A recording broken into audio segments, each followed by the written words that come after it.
Imagine waking up in a small village over 2,000 years ago. There are no pharmacies, no sanitary pads, no tampons, no modern bathrooms. The sun has barely risen above the horizon as a young woman named Alara begins another day in the ancient Mediterranean world. Like many women of her time, she has learned to prepare for something that modern people rarely think about: managing her monthly period without any of the conveniences we take for granted today. For ancient women, menstruation was a normal part of life, but it was also surrounded by mystery, superstition, and cultural beliefs. In some communities, people believed menstrual blood possessed special powers. Others considered it a sign of impurity. And in many places, women were expected to follow specific customs during their monthly cycle. Alara reaches for a small bundle of soft linen cloths. These reusable cloths were among the most common solutions available to women in several ancient civilizations. After use, they could be washed, dried in the sun, and reused again.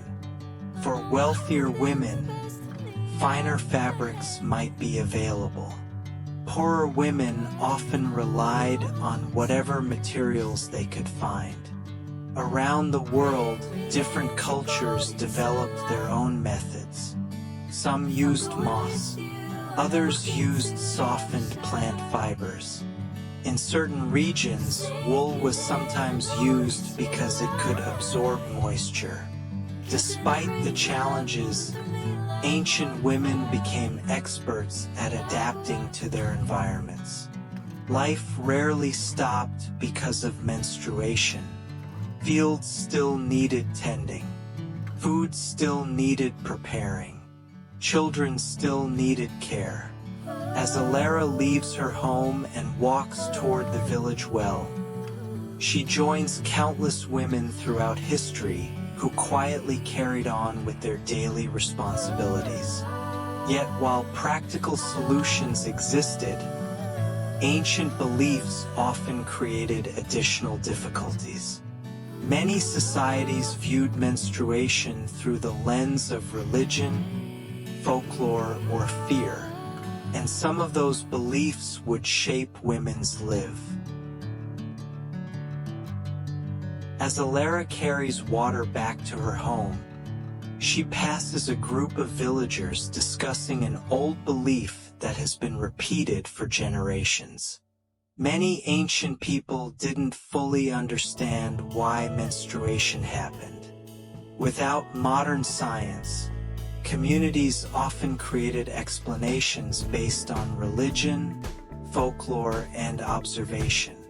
Some of these beliefs may sound very strange today. In parts of the ancient world, menstrual blood was thought to possess powerful supernatural qualities. Certain people believed it could protect crops from pests. Others feared it could spoil food, dull metal tools, or even affect the weather. The ancient Roman writer Pliny the Elder recorded numerous beliefs about menstruation in his writings.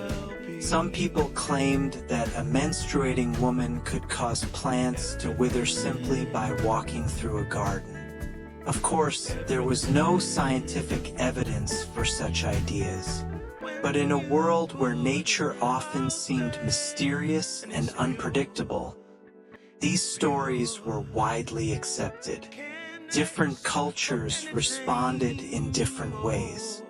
Some communities allowed women to continue their normal routines.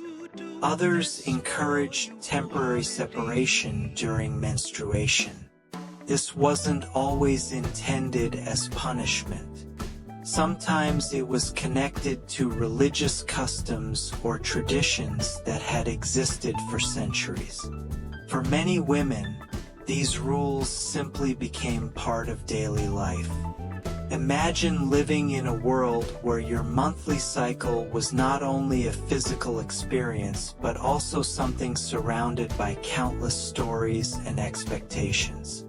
Yet, despite the myths, women continued doing what they had always done.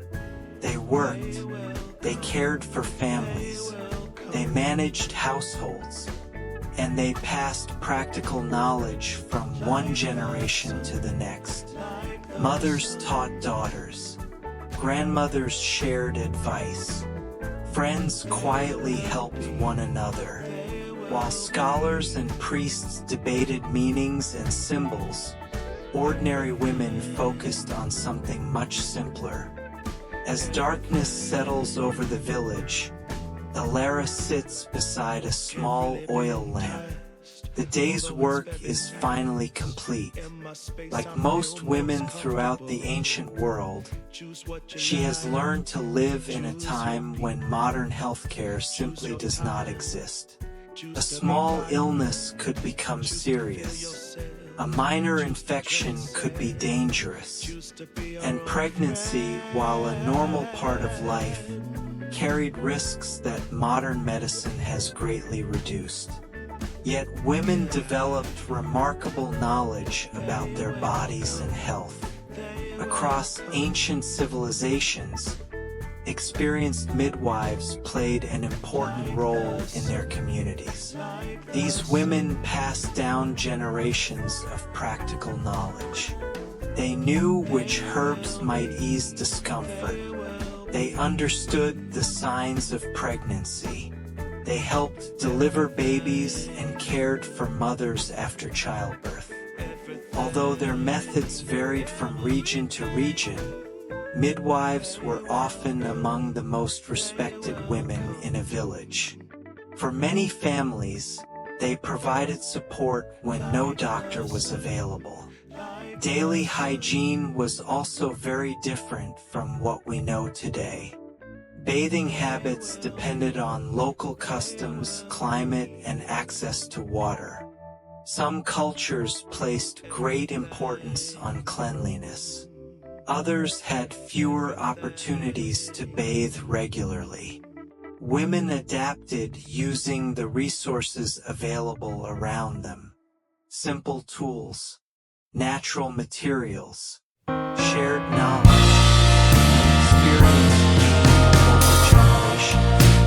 What is perhaps most remarkable You is bring not me the down difficulty they faced, but for their all to ability see. to endure it.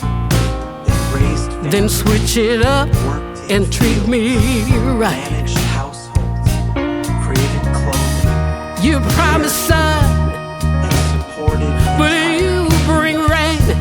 much of I this still love what you do to me. But ordinary women quietly carried society The highest forward every highs, single day. Their stories the lowest were lows. rarely written down.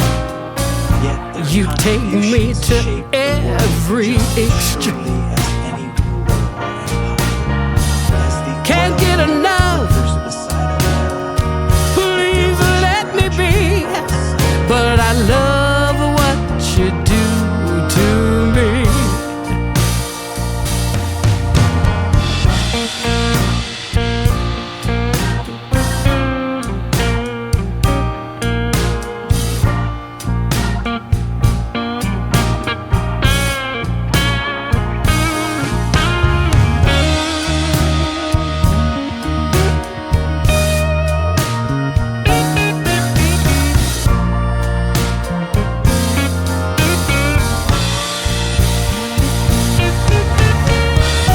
The misery, the ecstasy, the finer things you keep from me. And then you touch, I feel so much. I just love what you do to me.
I love what you do to me.